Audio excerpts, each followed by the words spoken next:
to start off today by mooning you all. I'm kidding. Not me, but there's a moon in the sky. Well, a little more than half moon. But it's up early tonight. So, we're going to start over here and see what's going on in here. Oh, geez, what am I going to do? I got 100% in all three batteries. Huh. Yeah. So there's no charge coming in because there's none needed. So the SunGold Power has shut off the charge for right now. And let's see, we're at 13.8 between that watt cycle and that battery under there, which is a Seacon, I think it was. And that one is fully charged, so I took the solar panels off of it because there's nothing connected to it, so it doesn't use any power. It just sits there on a shelf, so no need to have a solar power charging it every day if it's not using anything. I can imagine that wouldn't be very good for the BMS. So, I've had questions about what's going on with those batteries up there. Well, I'm in no rush now that I've got WattCycle taking care of me, because WattCycle is by far, hands down, the best dang LiFePro4 company out there. No getting around that. They stick by their products, they stick by their customers, and they make excellent product. So I can't believe that I'm running my whole cabin and shops and all of that stuff on 3 batteries when I used to run the whole thing on, let's see, I had 24 lead acid batteries. No more with 24 batteries needing monthly service, and 3 batteries at 100%, even though I had to run the air conditioning today because it was a little on the warm side. Like I said, we have that little mini heat wave coming through. And those batteries up there, I've gotten a couple offers. Some people want to take those batteries so they can tear them apart and use the cells to make 48 volt batteries, and they'll get their own new daily BMS or whatever they said, and trash the BMSs that are in there, and they'll make 2 24 volt batteries or 1 48 volt battery out of that whole setup, and that's 230 amp hours. So they could make themselves a 48 volt, 230 amp hour battery. I'm not sure about that. But, like myself, they like experimenting. So that's what might happen with those. For right now, they're not hurting anybody. They're not in my way. And there's nothing I can do with them. So they'll sit right there. That's it. And if I said it once, I'll say it again. For those of you out there starting off your journey off grid, don't waste your time with anybody but WattCycle.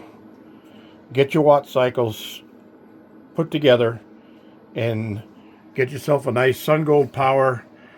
This is a 6548P. That's a split phase for 48 volts, 6,500 watts. And it's plenty for a cabin. And you might want to go to the 10,000 if you're going to have more than what I have out here. But that thing handles everything I need it to handle without a problem. And the only thing that I need to get with SunGold Power, because I am an affiliate to SunGold Power also, and I'm trying to get a link for anybody that wants to buy one, so they can get a discount through my link. And what I think I want them to do is they make this unit, which is great, but I'd like them to do make it so it's a low frequency system. So a low frequency split phase in 48 volts would be just outrageously a good product. I mean, the biggest problem with not being low frequency is hard starts. So I had to take my well pump off of the system so that I could power my well pump with a 12 volt system, which gave me higher amperage, and the hard start doesn't bother that at all. But with this system, the hard start would sometimes knock the system down because it just didn't want to do that. There's only 300 amp hours here, or 300 amps through the batteries, and I used to have like 4 times that with the lead acid. So even with the 12 volt system in LifePuff 4, I was running over 1,000 amp hours. It was like 1,120 amp hours, and I had no problems at all with the hard start on electrical motors. But with 48 volts and only 300 amp hours, the amps aren't high enough to meet the need. So that's enough on this. Questions and comments down below on that. But let's move on down the line. And I want to update you on what's going on in the G.A. Arden. G.A. Arden. Yeah, when I was in high school, everybody was making up new languages, like Pig Latin was before that. Everybody was speaking Pig Latin. But the kids just decided they were going to start new languages. So they had the Boktakwits, which was basically talk backwards. Change the first letter of each word in a two-word phrase and switch them. Boktakwits or talk backwards. So they were doing that. It used to drive the teachers nuts. All right. So we're out here in the G.A. Arden. And that was another one, was ambulance or H.O. Spittle. You pronounce the first 2 letters and then use the rest of them to make a word. So, you notice how everything looks wet. Well, I've been out here. And last night, laying in bed, holding you close to my dreams, I was actually started thinking about the garden. And I said, well, the biggest problem is the soil is dead. It won't hold moisture, and if it won't hold moisture, then it can't hold microbes.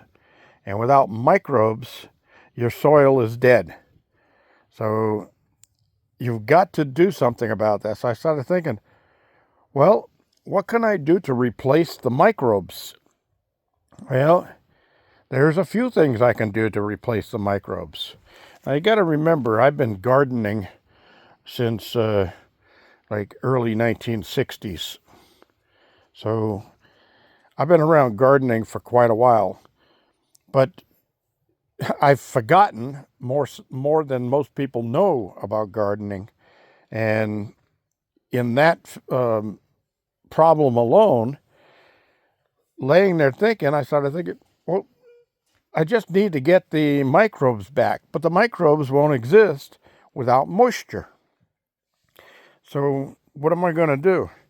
Well, there are a few things that you can do. Now, I've had comments of adding peat moss and cocoa coir and all that kind of stuff. Yes, that I can do that.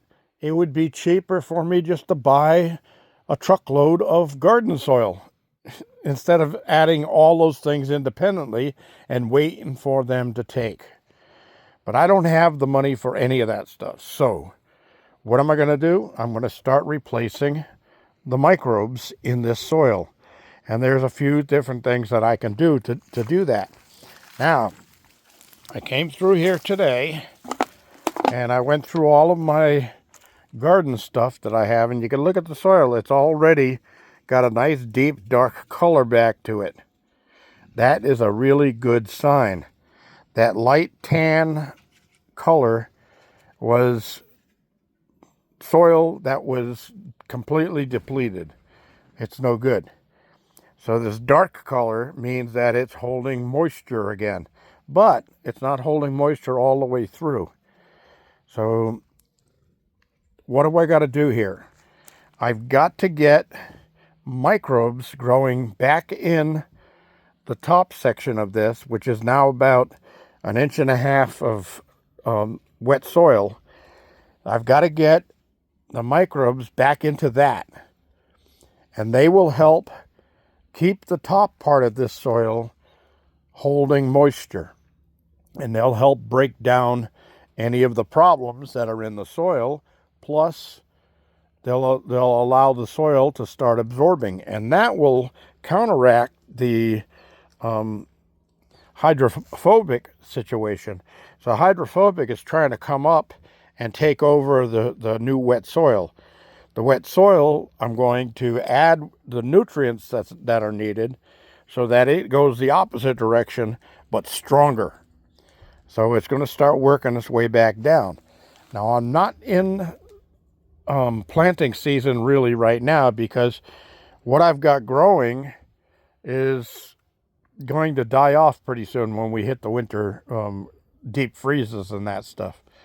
But in the meantime, I want to work on the soil so that next season it's all ready to go.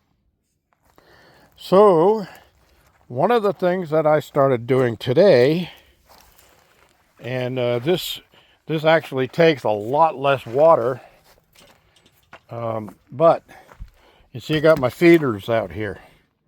Okay, this is one feeder, and this is another feeder. Okay, now I use this one today, and I use these things right here. Okay, now this is all-purpose plant food. And I've got probably 6 or 8 more bottles of this that were given to me that I can use. Now this has a lot of ammonia nitrate in it. And that's good, because the ammonia nitrate will actually help kill off any of the bad bacteria that's in the soil. And look at that. It really looks good. It's a nice deep dark color again. And that was just from today. So I soaked it with 2 bottles of this stuff today. Now, I'm going to be adding more stuff to the soil, because I want to get the microbes back in the soil. That's going to be like over-fertilizing. So I may lose some plants in doing so, but I can get the soil back and maybe get my trees, the dead trees, back if they've got any life left in them at all. Now, that over there is a Concord grape vine that I got from Tony and Leanne over at Doing Redneck Things Off Grid. Go over and see them. Give them a thumbs up and subscribe. And help them out. They need to get up there. They need to get more subscribers. And every Tuesday he does a I Have Questions, which if you need a good laugh, every Tuesday is a good time to get it over at Doing Redneck Things Off Grid with Tony and Leanne. All right. So I'm happier than I have been in the last week with what's going on here now. This is starting to look good. I used a fraction of the water today that I used in the last couple of days working on this. And remember, I went through 2¼ totes of water just trying to wet this thing, and I only got down maybe a ½ an inch of topsoil got wet. Now I've got probably 1.5 inches, I think I would say. And I've got to not till this. I don't want to mix it back up again, because all that's going to do is bring the dead soil up on top and start fighting the newly refreshed soil from both the bottom and the top. So I can't till this or dig holes or make it up or anything like that. What I've got to do is use these feeders, that one and this one. Now, this one's designed just for these type of bottles, okay? So I can't use that for anything else.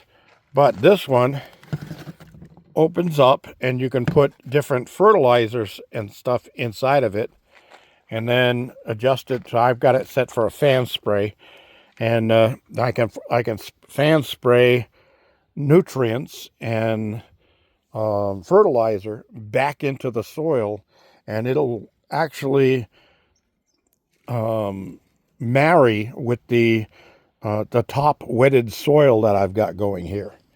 So that'll be tomorrow's project, okay? You can see even the boxes over there, they are dark colored. And I did everything. I did the whole garden with this. And I got a bird in my tree. Huh. Hey, are you a partridge? Nobody's been oh, now he's over. Oh, there's a couple of birds in here. Yeah, those guys have been coming in here at night when I'm not around, but they haven't been doing any damage. So, let me show you what's going on here. So I pulled out a bunch of stuff here, and I got it all up here on the shelves. All right, now I got Plant Starter, which is full of essential microbes. I got some Quick Start here, also full of essential microbes. I've got Fish Fertilizer. This stuff is amazingly good for getting soil microbes back into the soil. And once that starts, the worms will come back. So I got that one ready. This Osmo Coat is a long, slow release. That won't be any help to me. I'm not sure what's in here, but I can find out. I've got some iron chelate there, and that will help also. And then down here, I've got this fungicide, concentrated fungicide, and that'll go in that second unit that I showed you. And I'll get that spraying. And down here I got Shake and Feed, which I probably won't use because that's more for killing weeds and that stuff. And I don't want to use anything that's going to kill anything organic. I've got to get the organics back. So here I've got Nitrozyme, which is high nitrogen. And then these are all from my old hydroponics growing. And I can't read the labels on them, but I can look back at some of my old videos, and it will tell me in the video when I'm using them what I'm using them for, and that'll tell me what they are. Then I'll write on them with a marker. So I've got this stuff here. I've got some worm castings still in here. I want to get some worm castings back in that soil because the worms are gone without the moisture. And I'm hoping that they just tunnel down deeper and try to get into the moist desert soil that's down below this whole garden. That would be a good thing, because that means once the ground starts getting damp again, they'll come back up. And when they'll come up back just from spraying water on there like it's raining, that vibration in the soil is what brings the worms up. That's why you see them after a rain everywhere. So hopefully I've got some live worms on it. It used to be I could take a scoop anywhere out of the garden and it'd be 5 worms in that one scoop alone. And as you can see, I was digging holes in here and there were no worms anywhere because it's dry. Worms don't like dry. So that's where we're at. And hey, you guys, I don't mind you if you hang around the garden, just don't bother my plants. All right, so that's what's going on, everybody. And even the pepper plants now, I got like 5 blossoms on that one pepper plant over there. And this basil is going to start going into flowering here, so I have to start pruning that off. And I'll get some of this basil into containers in the spice rack and get to use it. So, look at this. Look at how nice and dark the soil is. That is so nice. Now, one thing I got to do is get my garden gloves on, and I got a lot of horse manure road apples sitting on top of the soil here that never broke down. So I'm gonna start breaking those all up by hand. And by the way, over there you can see all the little pea plants coming up. They've pretty much tripled in size since yesterday's good soaking. And I counted 8 of them now, so I've got 8 pea plants up there. I'll be able to take 8 peas at a time in the garden. Oh. All right, everybody. Thank you all for joining me.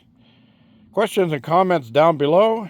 This is G Bear signing off.